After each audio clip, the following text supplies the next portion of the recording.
اعوذ باللہ من الشیطان الرجیم، بسم اللہ الرحمن الرحیم۔ دوستو، آپ سب امید ہے خیریت سے ہی ہوں گے۔ میں ذرا بیمار تھا، اس لیے 2-4 دن 5 دن میں کوئی ویڈیو نہیں اپلوڈ کر سکا۔ بہرحال میں اس کے لیے معذرت خواہ ہوں۔ آج کا جو ٹاپک ہے ہمارا وہ ہے جی علم کا سلب ہو جانا۔ علم سلب کس طرح ہوتا ہے، کیا چیزیں آپ کو دیکھنی پڑتی ہیں، اب اس کے بارے میں ہم نے بتانا۔ علم کا مطلب یہ ہے کہ میں نے ایک محنت کی، میں نے چلے کاٹے، میں نے بڑی آزمائشیں جی لی، میں نے پرہیز جلالی جمالی کے ساتھ، میں نے شہر سے دور رہ کے ویرانوں میں نے تسخیر جن کا، پری کا، موکل کا، ہمزاد ایون میں نے کوئی نہ کوئی طاقت حاصل کر لی۔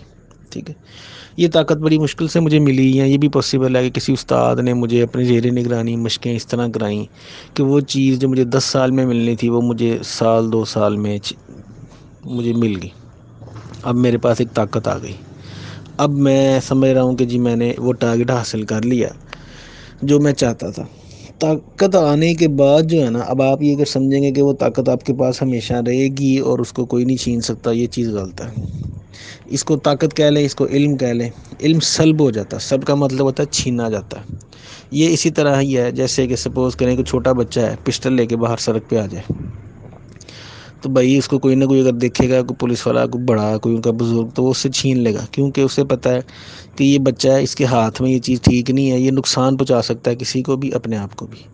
ہاں، تو جب یہ کسی قابل ہو جائے گا، بڑا ہو جائے گا، یہ اس کی عقل اس قابل ہوگی کہ یہ اس چیز کو سنبھال سکے اور اس چیز کو نقصان کسی کو نہ پہنچائے، پھر وہ اس کو دے دی جائے گی۔ میں نے ایک مثال دی ہے آپ کو۔ اب علم سلب کس وجہ سے ہوتے ہیں، میں اس کی ایگزامپلز آپ کو دیتا ہوں۔ نمبر 1، اعلان کرنا۔ اعلان کرنے کا مطلب، آپ کے پاس کوئی علم آ گیا نا، تو پہلی غلطی جو علم سلب جن کا ہوتا ہے، یہ غلطیاں ہیں جو ان لوگوں سے ہوتی ہیں جو کہ جن کا علم سلب ہو جاتا ہے۔ کون سی غلطی؟ پہلی غلطی یہ ہے، اعلان کرنا شروع کر دیتے ہیں، لوگوں کو بتانا شروع کر دیتے ہیں۔ وہ چاہتے ہیں کہ لوگوں کو یہ بتائیں کہ میرے پاس یہ طاقت ہے۔ ٹھیک ہے جی، اور وہ ہر بندے کو ہر چیز کو بتانا شروع ہو جائیں گے کہ جی میرے پاس میں ایک طاقت رکھتا ہوں، تم مجھے بتاؤ کون سا کام ہے، میں دیکھ لیتا ہوں، کوئی ایسی مسئلہ۔ مطلب وہ اعلان کرنا شروع کر دیں اپنی طاقت کے متعلق۔ مقصد یہ ہے کہ یہ ایک راز ہے، اس کو راز رکھنا ہے، طاقت کو اعلان نہیں کرنا۔ دوسری چیز، اپنی طاقت کا سر عام لوگوں کے سامنے، مطلب وہ لوگ جن کو آپ نہیں جانتے۔ ایک تو ہے نا کہ کوئی مریض ہے آپ کے سامنے آیا تو آپ نے اس کو دم کر دیا، یا اس کے گھر والوں کے سامنے آپ نے اس کو حاضر کر لیا، وہ نہیں۔ مقصد آپ کسی مسجد میں گئے ہیں، آپ کسی جگہ پہ بیٹھے ہوئے ہیں، کسی شادی، تو آپ 10 بندوں میں جو ہے نا، یہ بڑا فخری انداز میں بتا رہے ہیں کہ جی آپ نے تو بڑی طاقت حاصل کر لی ہے اور آپ کے لیے کوئی چیز ناممکن نہیں ہے۔ یہ چیز، اس کو بولتے ہیں اپنی طاقت کا سر عام اظہار کرنا۔ پھر آپ کی طبیعت جلالی ہو جاتی ہے۔ کیوں جلالی ہو جاتی ہے؟ اس کی مقصد ہوتا ہے کہ آپ کے پاس کیونکہ طاقت ہے، آپ سمجھتے ہیں کہ جی آپ بہت اسٹرانگ ہو گئے ہیں، تو اب آپ جلال میں رہتے ہیں بار بار۔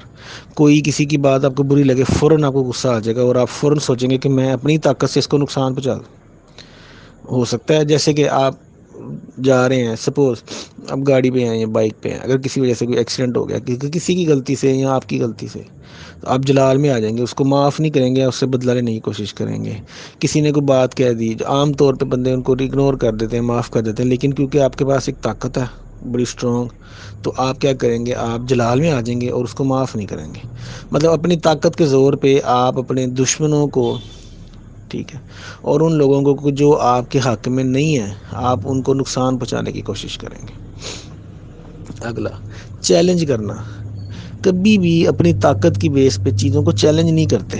مثلا مجھے کوئی بندہ کہ جی فلاں جگہ پہ ایک گھر ہے جی، وہ ہانٹیڈ ہے، یا وہ فلاں جگہ وہ درخت جو ہے اس کے پاس یہ مسئلہ ہے، یا وہ بچہ ہے اس کے اوپر یہ حاضری ہے، میں اب مجھے یہاں تو ہے کہ آپ کو کسی نے بلایا علاج کے لیے یا آپ سے کسی نے ریکویسٹ، نہیں، میں خود ہی چلا جاتا ہوں رات کے ٹائم اور کہتا ہوں کون سی چیز ہے جی سامنے آئے، میں دیکھنا چاہتا ہوں، کیوں یہاں پہ یہ تماشا کر رہے ہو، کیوں لوگوں کو تنگ کر رہے ہو۔ مقصد آپ کا یہ ہے کہ آپ چیزوں کو چیلنج کرنا شروع ہو جاتے ہیں اپنی اس علم کی بیس پہ، اپنی اس طاقت کی بیس پہ۔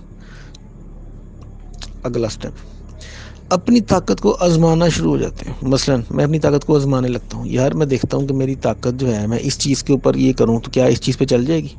میں اپنی طاقت کو جی فلاں بندے کے اوپر لگا کے چیک کروں تو کیا چل جائے گی۔ مقصد یہ ہے جیسے کہ اگر آپ کے پاس کوئی طاقت ہے حب کی، تو آپ کوشش کریں گے جی اس بندے کو میں دیکھوں کہ یا کیا میں اس کو حب کی طاقت سے دیکھوں، میری طرف کھینچ کے آتا ہے کہ نہیں۔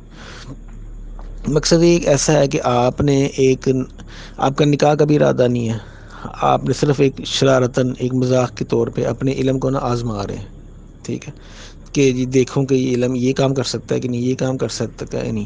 اس میں سب سے بڑی جو غلطی لوگ کرتے ہیں نا، وہ یہ کرتے ہیں کہ اگر آپ کے پاس کوئی علم ہے نا کسی کے دلوں کا راز جاننے کا، وہ اگر آپ کسی اللہ کے ولی کے مزار پہ چلے جائیں گے نا، تو بعض لوگ ان کے مزار پہ جا کے کوشش کرتے ہیں کہ ان سے کمیونیکیٹ کرنے کی۔ کمیونیکیشن کا ایک دوسرا طریقہ کار ہوتا ہے، اس میں آپ نے تسبیح پڑھنی ہوتی ہے، تسبیح پڑھ کے ان سے ریکویسٹ کرنی ہوتی ہے کہ مجھے نا حضور آپ اپنے جو آپ کا احباب ہے، جو آپ کا حلقہ ہے، مجھے اس میں شامل ہونے کی اجازت دیں، ان سے دعا کرنی ہوتی ہے۔ یہ نہیں ہے کہ آپ اپنی طاقت کی بیس پہ، جس طرح ایک عام آدمی کسی عامل کے سامنے جائے نا، تو بعض عاملین کو پتہ چل جاتا ہے کہ اس کو کیا مسئلہ ہے اور یہ کیا چاہتا ہے، ٹھیک ہے، وہ بیسیکلی اپنی طاقت کی بیس پہ، اپنے علم کی بیس پہ یہ چیز جان لیتے ہیں۔ یہی چیز اگر آپ کسی اللہ کے ولی کے مزار پہ جا کے کرنا شروع ہو جائیں گے تو یہ ٹوٹلی غلط ہے۔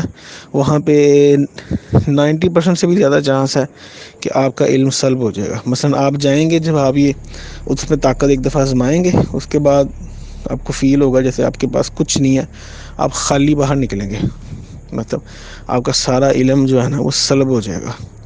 یہ سزا جو ہو سکتی ہے عارضی ہو سکتی ہے، چند دنوں کے لیے ہو سکتی ہے، یا زندگی بھر کے لیے بھی ہو سکتی ہے۔ اس لیے اللہ کے ولیوں کے جو مظہر ہوتے ہیں نا، ان پہ کبھی بھی یہ چیز نہیں کرنی۔ اگلی چیز، بعض اوقات اس طرح بھی ہوتا ہے کہ جیسے میں ایک عامل ہوں، یا میرے پاس اگر کوئی طاقت آ جائے تو مجھے باقی جو لوگ ہوں گے نا، لگیں گے کہ نہیں یار ان کے پاس اتنی طاقت نہیں جتنی میرے پاس۔ مثلا کہ جی فلاں بندہ بھی دم کرتا ہے یا طویل لکھتا ہے، تو میں اس کو نا اس کا مذاق اڑانا شروع کر دوں گا، یار وہ رنگ بازی ہے، فراڈ ہے، جھوٹ ہے، میں صحیح ہوں، آپ میرے پاس آئیں، وہ صحیح نہیں ہے۔ مقصد یہ ہے کہ اپنے علم کی بیس کے اوپر آپ فوری طور پہ باقی جو لوگ ہیں یا باقی جو عاملین ہیں ان کو آپ لیٹ ڈاؤن کرنا شروع کر دیں گے۔ تو یہ چیز جو ہے جب اس طرح آپ کرنا شروع کریں گے تو لازمی اس طرح ہوگا کہ ان میں سے کوئی ایسی طاقت آئے گی، کوئی ایسا عامل آئے گا جو آئے گا آپ سے ہاتھ میں لائے گا اور آپ سے ساری علم جو ہے نا وہ اپنے پاس سلب کر لے گا، آپ کو اس چیز کا پتہ بھی نہیں چل رہا۔ پھر اگلا ہے جی ریڈ لائن کراس کرنا۔ ریڈ لائن کا مطلب ہوتا ہے کچھ آپ کے نا پابندیاں ہیں آپ کے اوپر، آپ نے ان کو اوپر لازمی عمل کرنا ہے۔ مثلا میں ایگزامپل آپ کو دیتا ہوں، میرے ایک استاد تھے، انہوں نے مجھے ایک علم دیا، میں نے اس کو پڑھنا شروع کیا، میں نے جب سال پڑھ لیا نا تو الحمدللہ مجھے اس کی فیوز و برکات ملنا شروع ہوئی۔ تو لاہور میں نا ایک ہیں سرفراز علی شاہ صاحب، یہ ماشاءاللہ بڑے ایک مفکر بھی ہیں اور ایک بڑی اچھی ایک پرسنالٹی ہے، مطلب بڑا علم رکھنے والے۔ یہ ادھر نا اقبال ٹاؤن میں ایک گھر ہے، یہاں پہ باقاعدہ صبح صبح لوگ آ کے پہلے ٹوکن لیتے ہیں، پھر باری آتی ہے، آپ ان سے ایک یا دو سوال پوچھ سکتے ہیں۔ تو میں ان کے پاس گیا تھا اپنے استاد کی اجازت سے، تو اسپیشلی مجھے انہوں نے یہ کہا کہ بھائی جو بھی آیت آپ پڑھتے ہو نا، جو بھی میں نے آپ کو پڑھنے کو دی ہے، میں یہاں نہیں بتا رہا، انہوں نے کہا، میں کیونکہ ہر وقت پڑھتا رہتا تھا، میں نے دل میں چلتی رہتی تھی، تو انہوں نے کہا بھائی اندر جانے سے پہلے نا آپ نے درود شریف پڑھنا شروع کرنا ہے، اور جتنا ٹائم آپ اندر رہیں گے نا ان کے سامنے، آپ کے دل میں صرف درود شریف چلنا چاہیے، ٹھیک ہے۔ مقصد یہ نہ ہو کہ آپ وہ آیت پڑھ رہے ہیں تو پھر آپ کے دل میں بھی خیال آئے کہ جی میں ان کو دیکھوں ان کے دماغ میں کیا یہ سوچ رہے ہیں، یہ کیا کر رہے ہیں، تو کہتے ہیں ایسی حرکت کرو گے نا فوراً سارا علم سلب ہو جائے گا۔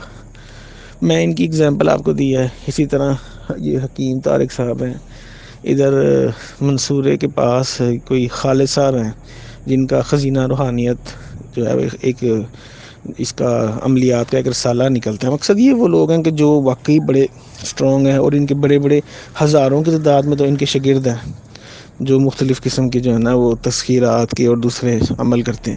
تو کہنے کا مقصد یہ ہے کہ جب بھی آپ کسی بڑے استاد کے پاس جائیں، کبھی بھی ان کو آزمانے کی کوشش نہ کریں، کبھی بھی اپنے علم کی بیس پہ ان کو چیک کرنے کی کوشش نہ کریں۔ یہ آپ کریں گے تو آپ کا علم سلب ہو جائے گا۔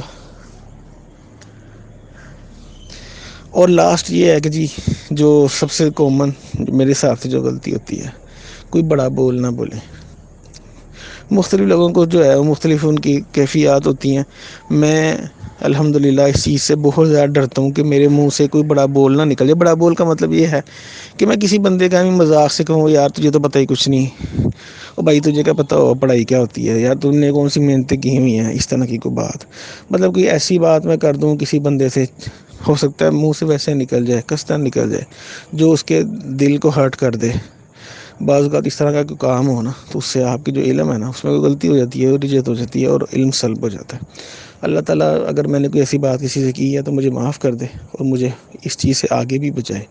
تو دوستو یہ تھی ایک چھوٹی سی ویڈیو، میں آپ لوگوں کو اپنے تجربے کی بیس پہ یہ وہ چیزیں جو میں نے 7 8 سال 10 سال بعد سیکھی ہیں میں آپ لوگوں کو بتا رہا ہوں، شیئر کر رہا ہوں آپ سے نا، کہ علم جو ہے ملنے کے بعد علم سلب بھی ہو جاتا ہے، چھینا بھی جاتا ہے۔ یہ وہ نشانیاں تھیں جس سے علم چھینا جا سکتا تھا۔ تو امید ہے یہ ویڈیو آپ لوگوں کو پسند آئی ہوگی۔ کوئی سوال ہو تو آپ مجھے کمنٹس میں مجھ سے لازمی پوچھیں۔ السلام علیکم۔